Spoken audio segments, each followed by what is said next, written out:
Well, good morning, good afternoon, good evening, wherever you have to be, happen to be this fine Friday afternoon in Northwest Arkansas. The weather is beautiful. My name is Mike Graen, and welcome back to another Conversations on Retail in the University of Arkansas Supply Chain Department.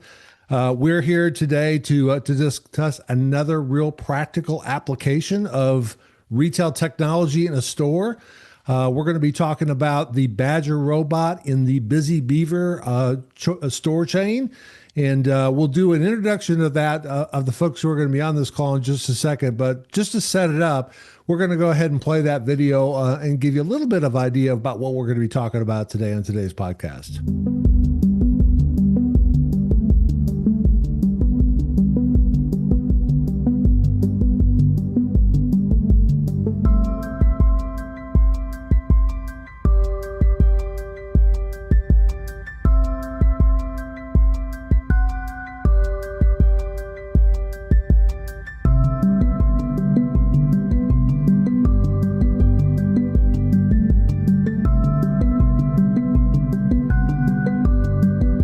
So pretty interesting technology, real exciting to see it in that kind of a format store. Let's start out with just basic introductions. Adam, why don't you go ahead and unmute and introduce yourself to the audience? Hello, my name's Adam Gunnet. I'm the Director of IT and Business Intelligence for Busy Beaver Building Centers, and I have been with the company now for 10 years. Awesome. And wow, there's quite a collection of things in the background of your studio there. It looks like lots of Busy Beaver merch. So we may want to talk later if there's an opportunity for some of the audience members to buy some of that merch. So Adam, thank you very much for joining us. Bob, sales for Badger Technologies. Why don't you go ahead and unmute and introduce yourself? Yeah, good afternoon. Bob Ferraro, manage sales and growth for Badger Technologies. Been with the company about a year, handling some of our redefinition of our place in the marketplace.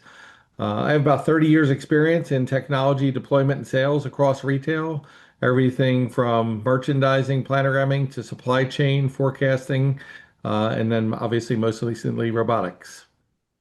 Awesome. Thank you very much. Adam, the first question is going to be for you. Tell us about Busy Beaver. We know there's a lot of home improvement, do-it-yourself kind of format stores out there. Where are you located? Give us an kind of an idea of what's your typical store like, and tell us about your customer base and what makes Busy Beaver a place that they want to shop. Yeah, Busy Beaver is a regional home improvement center based out of Pittsburgh, PA. We've been around since 1962.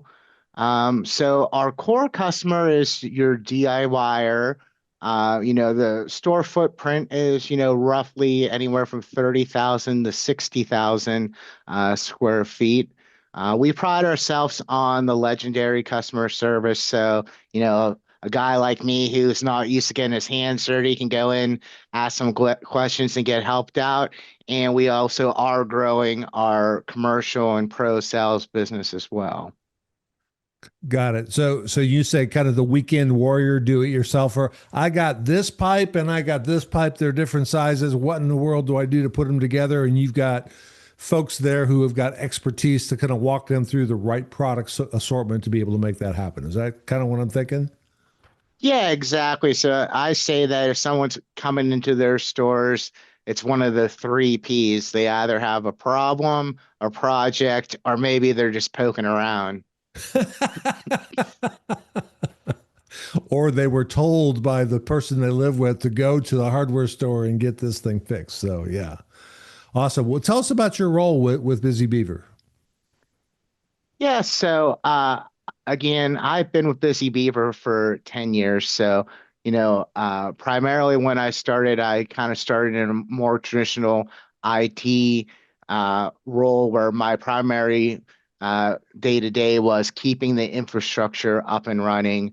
Today, as the Director of IT and Business Intelligence, it's basically looking where we can use technology to improve other aspects of the business. So I've got to work, closely with the operations team, and the Badger solution was definitely one of the ones where I needed to work closely with, our partner Badger, our operations team to make it just work.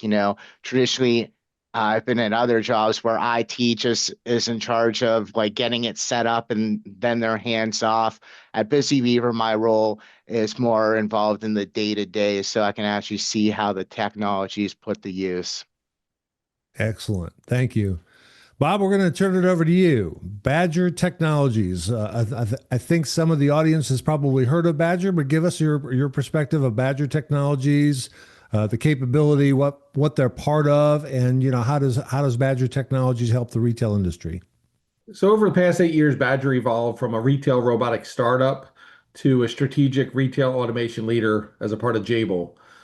We've deployed about 1,000 robots globally since as of mid 2025. Today, we're actively in some of the larger grocery chains, large DIY chains, down to single store operators. We even have one robot operating in a museum. So what do? We do real-time autonomous shelf scanning. We look at the shelf, look for out of stocks and low stocks.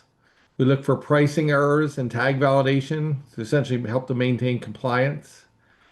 We look for misplaced products, really think of it as planogram auditing. Some of our newer capabilities is inventory counting, where it really improves the accuracy of the current process in place today, as well as introduces location. And we've been at our roots, we've done hazard and spill detection, which helps a retailer reduce its liability. So essentially what we do is this autonomous scanning really takes a lot of the inefficiencies out of the current data collection process that retailers are doing. So what we tend to say to retailers is we make you more efficient with what you're already doing and then free up those resources to do other things like improve the customer experience.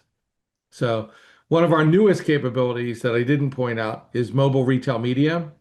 So it's an onboard, the robot is a mobile retail media endpoint. Think of a tablet to drive in-store shopper engagement. This is one of the most intriguing areas that sort of yet to be explored in the autonomous robot area. And we're looking forward to working with some partners in the near future on that.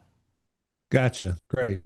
So I'm thinking of a home improvement store, which, by the way, Adam, you and I talked kind of offline. I'm a DIY. I'm your closet customer because I'm always out in my workshop building something or going to the hardware store to fix something that my wife tells me that needs to be fixed.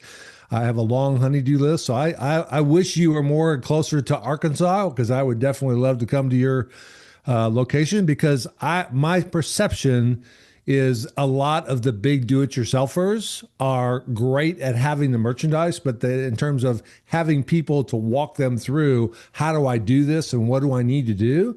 If you don't do it all day long, if you're not a plumber, it's kind of hard to do that. So I'm thinking about a do-it-yourself home improvement store like yours and a robot and trying to figure out how do those things go together. You were part of this initial engagement with Badger. Tell us a little bit about how that conversation kind of started and how you guys started working together. Yeah, so when we were exploring different technologies, it was kind of on the after effects of the pandemic. So, getting retail associates was a little bit harder. Not everyone wanted to be in the front lines. And, what we found is people didn't want to do the mundane tasks. They didn't want to do the day-to-day. They didn't want to be, whether it's putting up price tags or looking for out of stock items, that's kind of, they did not want to do that things. They wanted to help people with projects. So we tried to think of different creative ways where we could make our employees more efficient.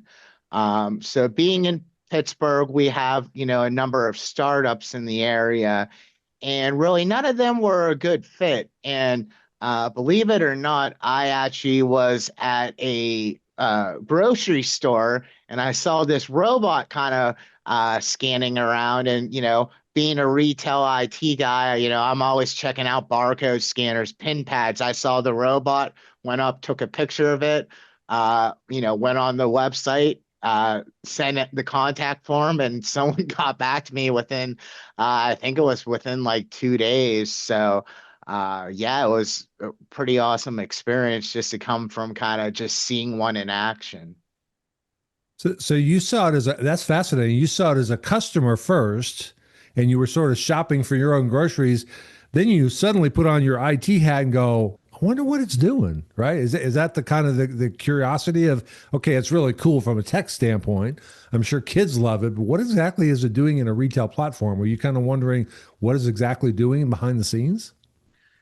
Exactly. So yeah, when I had an initial call, and Bob can talk more to this, that particular robot, his main purpose at that location was for spill detection, which really isn't something that we're too concerned about. I was looking for, something to scan out of stock, scan missing price tags, and they had a solution, a different robot that did that. So that's kind of where we ultimately end up going.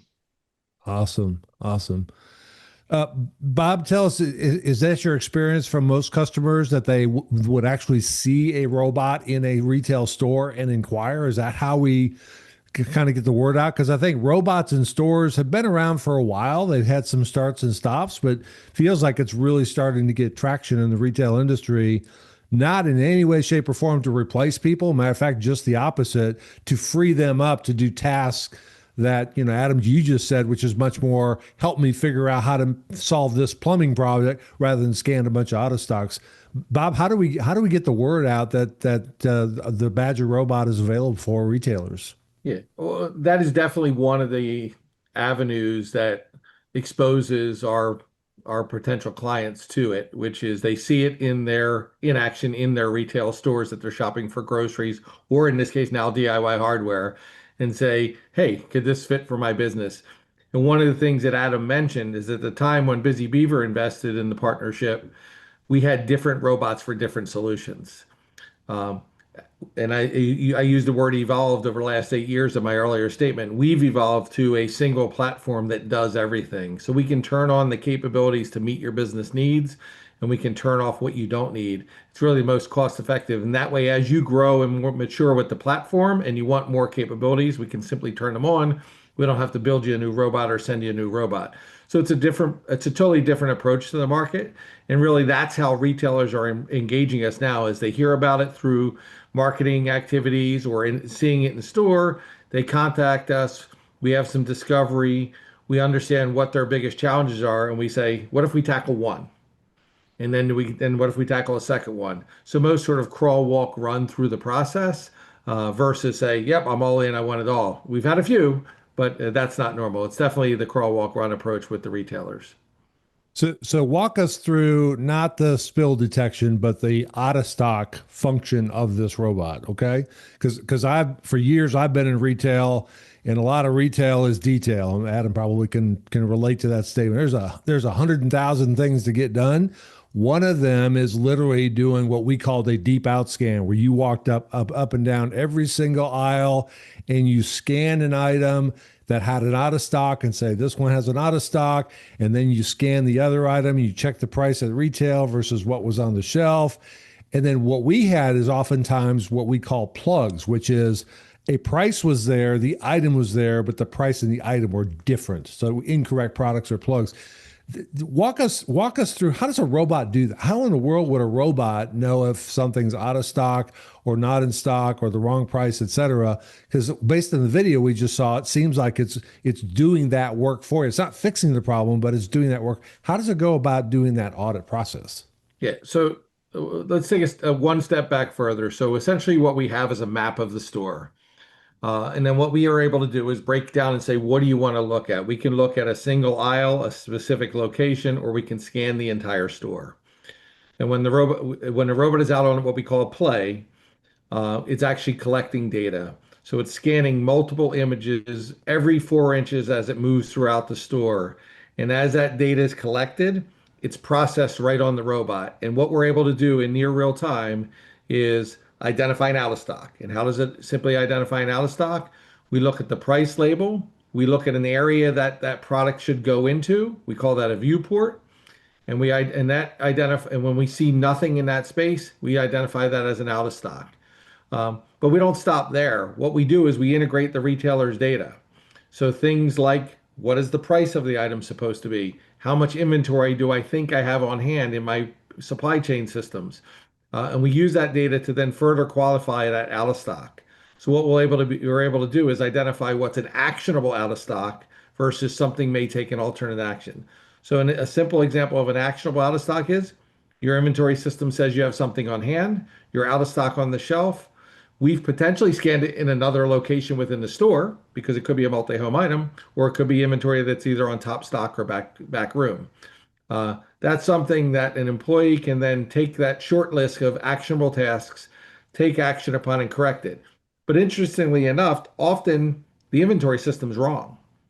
Well, and someone says, well, then it's not actionable. The answer is it absolutely is actionable. You want to cycle count it out and audit it out in your other system, so you zero it out, so you do get replenished. Otherwise, that problem persists. And we see that sometimes in the data when there's an out of stock and this inventory says, let's say there's 10 units on hand, and then tomorrow it's out of stock and it's 10 units on hand and it's out of stock and then 10 units in. And we see that over time. That's because they're not actually taking the corrective action, which in this case could be a cycle audit to zero it out or find the product and place it on the shelf. Like you said, we don't execute it, but we identify that low-hanging fruit for execution. And then the other things is the pricing. So like I said, in that one scan, we're able to compare that to the price on the shelf to the price in the POS. And I know you didn't ask about that, but it's all done within the same scan of data. So we're collecting all this data, we're processing the imaging to identify whether it's the right or wrong product on the shelf, whether it's an out of stock hole, and then the pricing all within the data, and that output's available to the users in near real time. Wow. Awesome. Thank you. Very, very helpful. Adam, back to you. Give us a day in the life of an associate or an employee who's checking out of stocks the old way versus how they do it now that the robot is in place. I mean, because they still, again, the robot doesn't have arms; it can't fix the out of stocks. So, but what did they do before, and then what are we doing now in terms of the automation you put in? Well, I think you said what the day in the life of an employee. I think it would have to be the days or week in the life of an employee because, our stores are very large.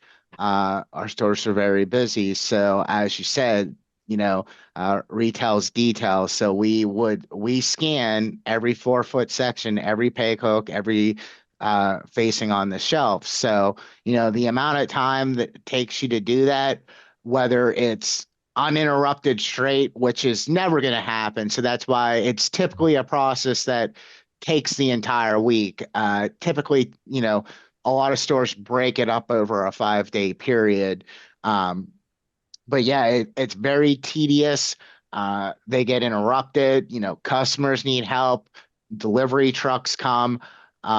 So that's kind of where the robot, it doesn't get interrupted. It can scan overnight, and it's doing it in 2 hours, and it's doing the complete store. So, that's the main difference. And, I like to say that, out of our stores, it's kind of the role of threes. So maybe the top third is executing their scans every week to perfection. The other third, they're kind of just getting by. And then the other third, we want that the improvement needs to be made. So, with the robot, it's always executing at 100%. Got it. So is the robot, I'm assuming the robot does this early in the day and then the associate or the employee follows up and goes, they've got some way of getting what the robot found so they can go fix those exceptions. How does that work? Yeah, so we have ours run overnight. So yeah, to go back to the old fashioned way, the employee might spend multiple days doing it. When our stores have the robot, they come in the next day and now they have a targeted action list. So they see buy out, whether it's, an out of stock issue or a pricing issue. So typically what we find from our stores is they like to concentrate on the pricing issues. So typically they want to get those fixed immediately because they have it in their capability to fix it. It's usually just a missing tag. So they take care of those and then they go back, look out the out of stocks. And that's where, sometimes an adjustment needs made in the system. maybe it might be a long-term out of stock, so then they might want to follow up with their district manager or merchandising purchasing team. So, when at a non-robot store, they're probably spending, uh, dozens of hours a week doing that. The stores with the robots, they probably can do it within an hour or two because they have that focused target list and they're able to take the action. Mike, if I can interject one other point too, and Adam, it'd be interesting for your confirmation because I think you sort of just alluded to it. What we often find with retailers is their current practice is really focused on they start their day looking for issues. So they could spend a significant amount of time looking for issues. And when it's a store the size of Adam's stores, like he said, they start at one point and they finish at the end of the week. But literally tomorrow, the areas that they just scanned today could have new issues, right? So it's a sort of this never-ending process, as well as what can I actually act upon? So what we really do is enable the retailer to change their business process more efficient. And again, we don't eliminate that labor or reduce that labor. What we do is just make it more efficient. They come in, they act upon a task, get the tasks done in about an hour. They're free to go out and support the customers the rest of the day. Got it. Got it. Yeah, and to add to that, the fact that, every 4-foot section is essentially getting scanned every night, it can help identify other issues that, might not have been seen if that same section's only getting scanned once a week. So maybe a new product that has a extremely high velocity and, for whatever reason, we kind of did a poor job forecasting the demand for it, and it could be going out of stock, or even if it's a theft issue and it's, making its way where it's not available for this customer to buy it, you have more visibility to that more frequently, where with the manual process, it might be a 7-day cycle until you're seeing it again. Yeah, that's true. And I know, just as a customer, I'll put my home improvement or DIY customer hat on. If I go in and I'm doing a project and I'm looking for a specific paintbrush and you don't have it, I'm probably going to switch to something else, another paintbrush or another brand or a roller or whatever. But if I'm looking for a part to fix my lawnmower and you don't have it, there's no choices. I can't go to a different size spark plug or a different size tire or whatever. I got to have that one. And so you'll see people literally get on the phone and Google, what they're doing. They're getting on Amazon, they're ordering from Amazon, and they're shipping it to their house. So that frustrating customer journey, I came in for this specific thing and it's not there. It could be in the back somewhere, or to Bob's point, the on-hand could be off. And we've got what we call overstated inventory. It says you got 3, but you don't have any at all. And this is the kind of thing that'll help find those problems and get them fixed before the customer even starts, which is awesome. Now, so you said that, Adam, the robot's running overnight. So customers and your employees are never seeing the robot do its work, or do they see it moving or navigating throughout the store throughout the day? So originally we had it run strictly overnight when the store was closed because, I'm OCD and I kind of want it to be the most effective because, no one could possibly have an item in their cart, things like that. But what we've found is, the customers are kind of fascinated by the robot. People want to take selfies with the robot. So we actually have it start running towards the end of the day. So the last 2 hours that our stores are open, one, again, for kind of a marketing social media presence, and two, so that more so our employees, but even the customers kind of get educated on what the robot's actually doing. I think a lot of people ask like, oh, what was your customer reaction? And, we have these at 3 different stores with 3 different GMs, 3 different, markets that are drastically different. And, in one of the markets, there was kind of, I wouldn't say outrage, but like a little like, oh, you brought in that, robot, it's going to take someone's job. And then that's where the, associates like, no, we love, and at this location, they were calling it Rosie at the time. They're like, we love Rosie. She goes around and scans the store. So when we come in, we can just, start right away. We don't have to spend all this time going around the store. So, yeah, people are kind of fascinated by it. We've had robotics club, come in and, I've done training sessions, and even the people at Badger have come on site and supported us in doing like an educational thing to like high school kids explaining the robot. You answered the two questions at once, which is what was your customer's reaction to that? Sounds like at first, what in the world's that thing doing? Inquisitive. Now it's almost like a kind of a novelty to go see. I'm assuming over time, especially with your repeat customers, it'll be a non-issue. It'll be just something that's going to do it. You don't even notice it, right? Your employees, did you sense there was a perception that they're bringing this thing in to take my job at first? And if so, has that changed over time? Yeah, I think that's just the natural reaction. And maybe that's changed. I'm talking about when we brought ours, and it's been a few years. But I think very quickly they understood that, no one was losing their job. No one was, getting their hours cut. If anything, it allowed them to do what they enjoyed doing. And, there's the skepticism was not really, did not last very long. And especially the way we rolled it out, we actually did a proof of concept. So, a couple weeks into that, they were sold on it. And then what has happened kind of through the grapevine is other stores have heard about, oh, this location has the robot. Oh, I wish we would have one. Oh, we're getting one. That's awesome. So the skepticism is definitely a thing of the past for us. Because when we have our training events, or if we have like a Christmas party or something, a general manager will be like, hey, when are we getting our robot? So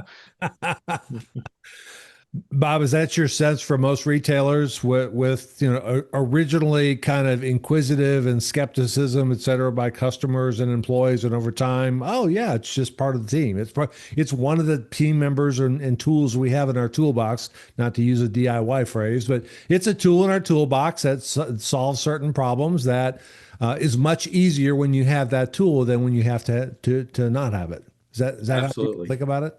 Absolutely. I'll say it was one of my number one obstacles, even in getting a meeting in some cases with the clients, right? Because sometimes if you're not starting at the higher levels in the organization who are thinking strategic, and you're starting, let's say, at the execution level, they're looking at protecting their area of the business.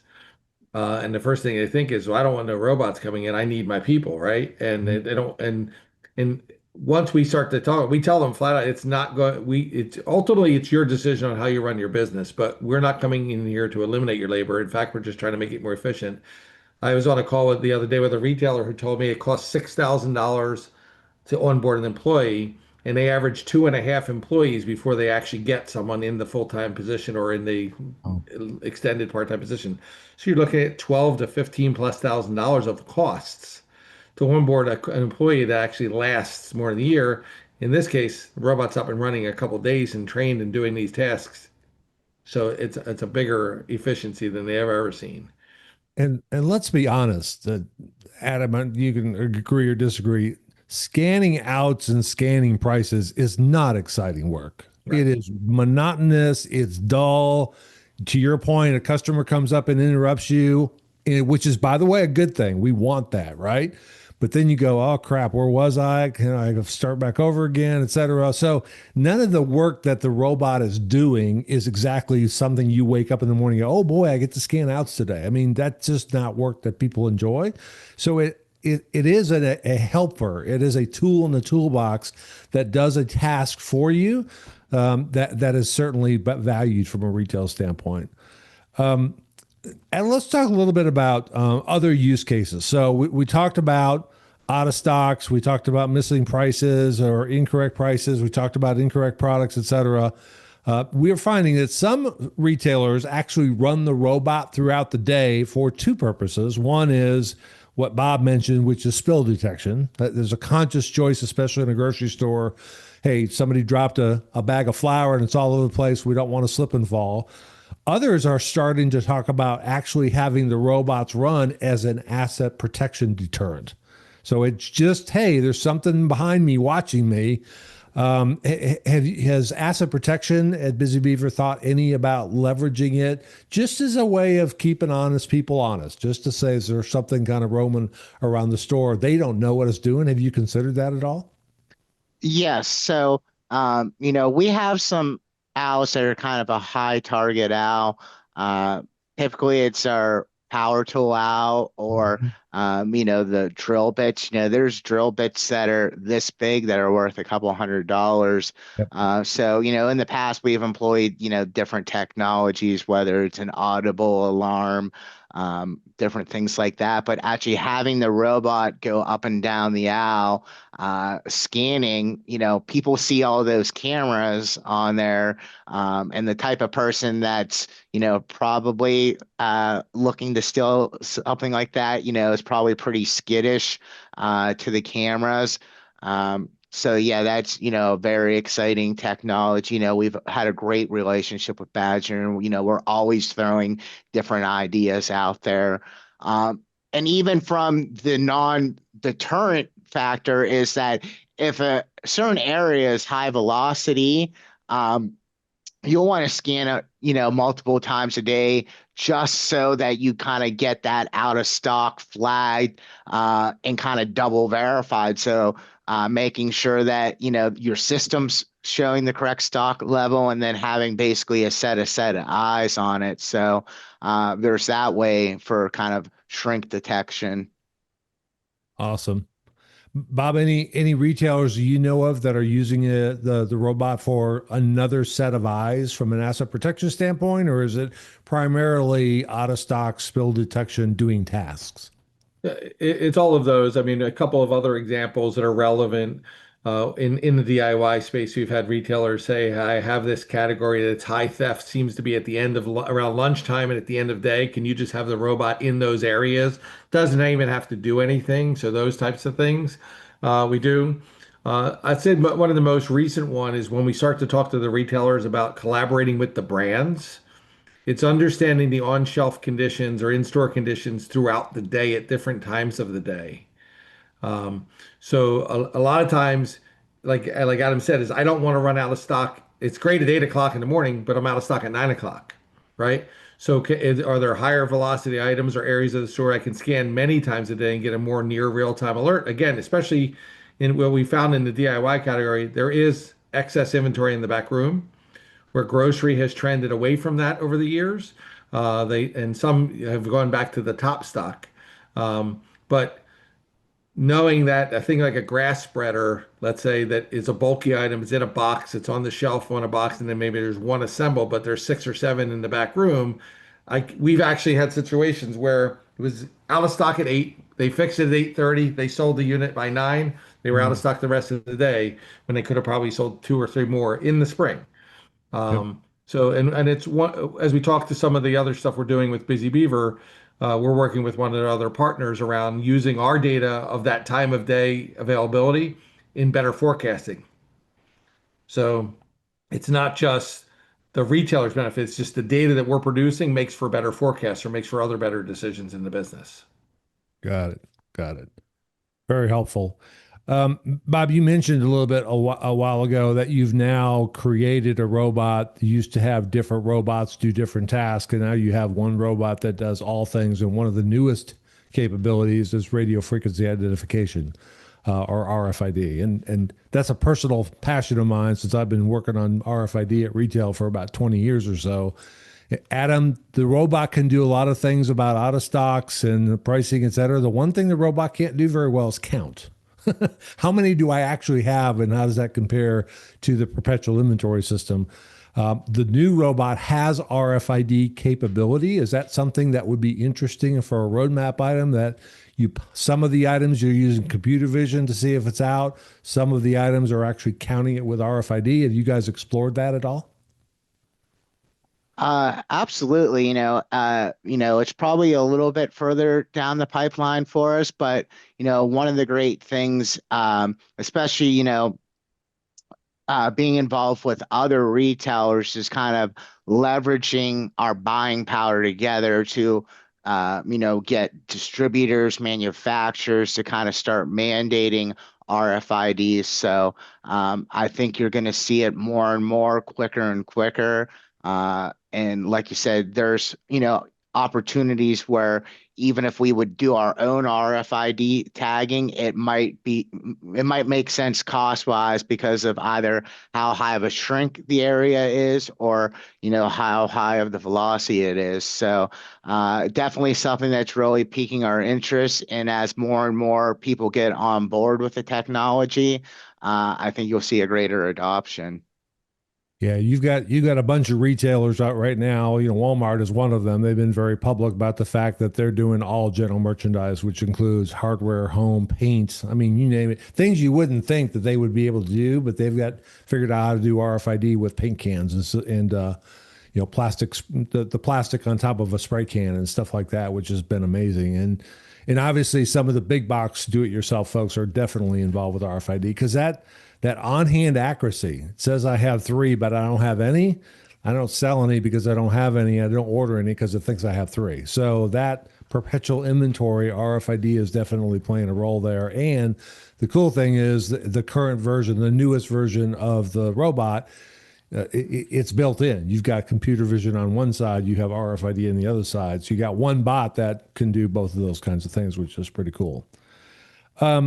So let's talk about other leveraging the data out of this. Bob, talk to us about how retailers are leveraging the data because it's consuming and building and collecting a lot of data.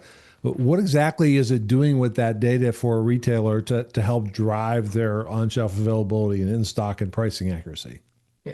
I mean, there's some examples with Busy Beaver and then some other retailers I'll share. So, for example, with Busy Beaver, we're working with one of their technology partners on the forecasting side to do better forecasts. They've looked at the data that we collect, the sort of I'll call it the standard data that we collect.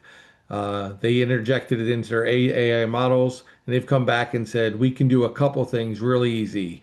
And I'm just making up numbers here, but if you think of it, if your forecast is 70% accurate, they've come back and said using this on-shelf availability data, we can make it 72% accurate. And it doesn't sound impressive, but those 1 or 2 basis points movement are impactful for the retailer. Um, and where they're looking at it first is seasonality. In the DIY space, there's a lot of seasonal sales. You want to have the right amount of merchandise up front. You want to sell through it and you want to be out by the end of the season. You don't want to go to clearance. So they're looking at how our data can help improve those models. Some of the initial work we've done with them is pretty insightful. We're going to be sharing some of those results directly with that partner in the coming months, but that's one area. Another area within the Badger platform, we have a task solution.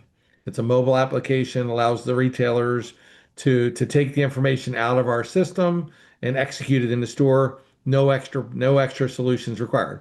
Well, in the case of Busy Beaver, they already have a mobile task solution that they use for their other employee engagement. So we just simply give them the data, they fully integrate it into it. It's a seamless process for their users. They get all the same insight out of our platform without a lot of extra work. And then there's other areas that we're seeing retailers take it, which is when we scan the store just with computer vision, so before the RFID capability, what we're actually able to do is, again, validate availability in store, location of the items in store as of 8 o'clock this morning. Retailers are taking that data and putting it into their e-commerce platforms and their buy online, pick up in store. So they're making their store pickers more efficient, as well as, like you said, I don't want to go to the store and find out you're out of stock. So I could do it. Now with RFID, we could really take it to the next level because I can tell you the red T-shirt by Carhartt in size medium is in Busy Beaver stores. And oh, by the way, it's on rack 8, right? Yep. So that level of detail is available from the data we collect, and downstream, these other teams and processes can leverage it. And one of the last areas I think is going to be the biggest opportunity for Busy Beaver is the brands that support them. The brands are starting to say, wait a second, when I have this data, this again gives me, are they complying? If they're not performing as well, I mean, someone like a DeWalt comes out with a brand new display, all these accessories, and they say to Busy Beaver, you carry this, you're going to sell X, and then they don't realize X. It's like, why? Well, we can instead of waiting to find out until after it's too late, we can course correct throughout the process.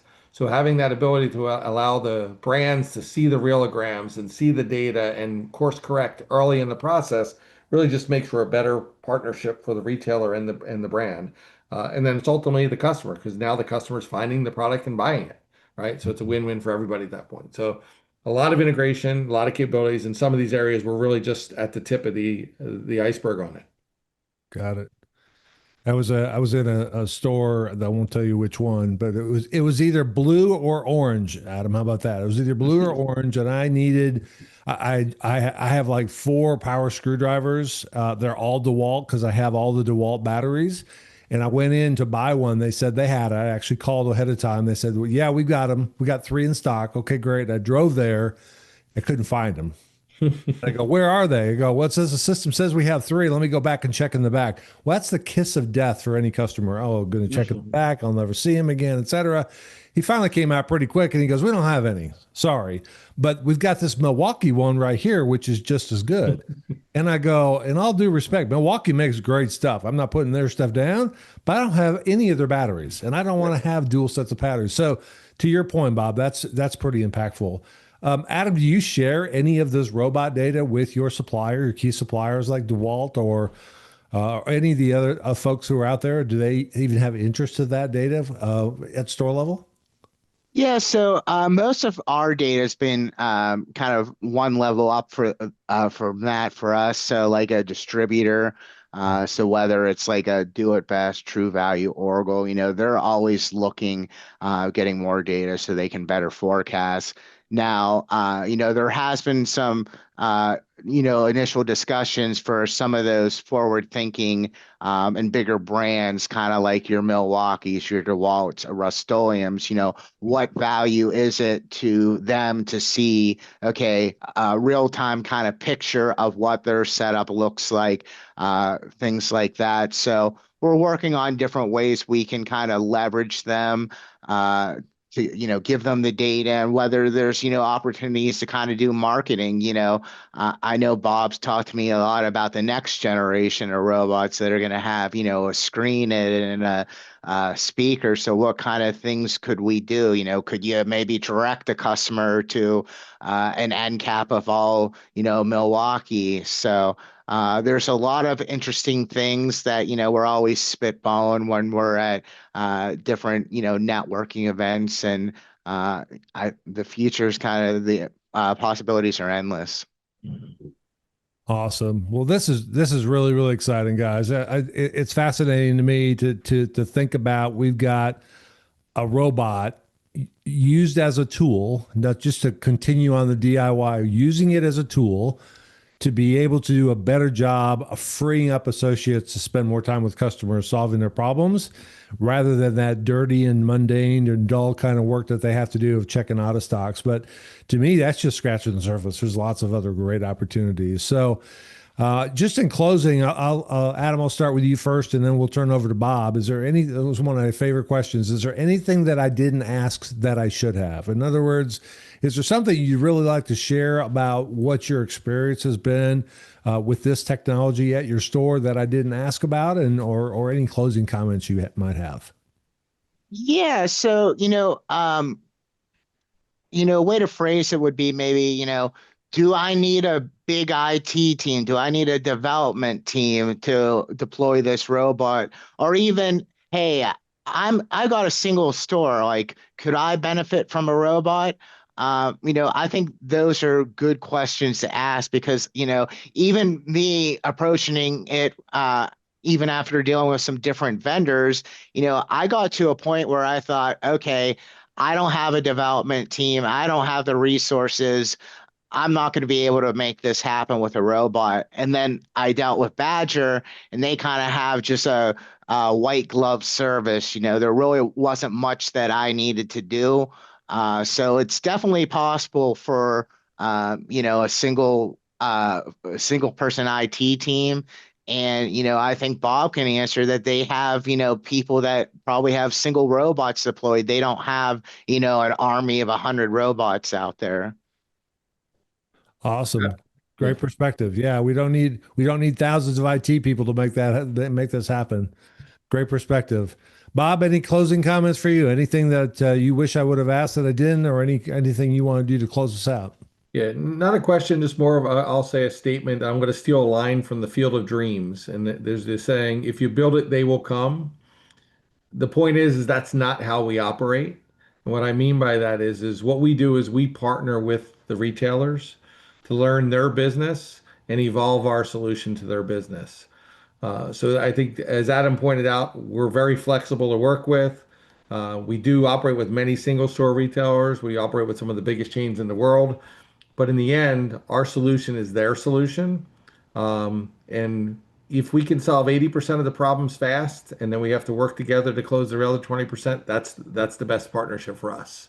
So really just a simple call to action for anybody who's interested in learning more.